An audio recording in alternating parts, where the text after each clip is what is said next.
ആളൂരിൽ വാഹനങ്ങളുടെ ബാറ്ററി മോഷണം പോകുന്നത് തുടർക്കഥയാകുന്നു.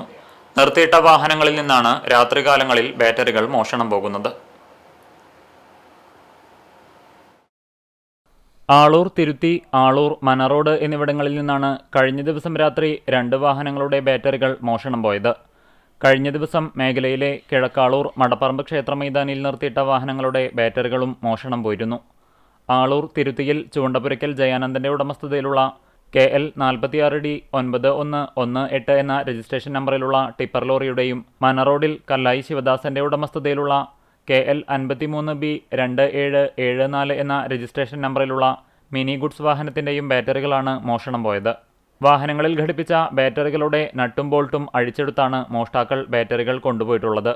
ഒരു മേഖല കേന്ദ്രീകരിച്ചു തന്നെ നിത്യേന എന്നോണം വാഹനങ്ങളിലെ ബാറ്ററികൾ മാത്രം മോഷണം പോകുന്നതിനു പിന്നിൽ പ്രദേശത്തെക്കുറിച്ച് വ്യക്തമായി അറിയുന്നവരാണോ മോഷ്ടാക്കൾ എന്ന സംശയം നാട്ടുകാർക്കുണ്ട്. മേഖലയിൽ നിരീക്ഷണ ക്യാമറകൾ ഇല്ലാത്ത പ്രദേശങ്ങൾ നോക്കിയാണ് ബാറ്ററികൾ മോഷണം പോകുന്നത്. മോഷണം തുടർക്കഥയാകുമ്പോൾ പോലീസിന്റെ ഭാഗത്തുനിന്ന് ജാഗ്രതയോടെയുള്ള അന്വേഷണവും ശക്തമായ രാത്രികാല പട്രോളിംഗും ഉണ്ടാകണമെന്ന് കണ്ടാണശ്ശേരി ഗ്രാമപഞ്ചായത്ത് അംഗം ലിയ ജോജോ പറഞ്ഞു. KK സൺസിൻ്റെ 3 ബാറ്ററി പോയതായിട്ട് പരാതി കൊടുത്തിട്ടുണ്ടായിരുന്നു. നമ്മൾ ഗുരുവായൂർ പോലീസ് സ്റ്റേഷനിൽ പരാതി കൊടുത്തിട്ടുണ്ടായിരുന്നു. അതിൻ്റെ അന്വേഷണം നടക്കുന്നതിൻ്റെ ഇടയിലാണ് ഈ ഒരു സംഭവം കൂടി നമ്മുടെ ശ്രദ്ധയിൽ പെട്ടിട്ടുള്ളത്.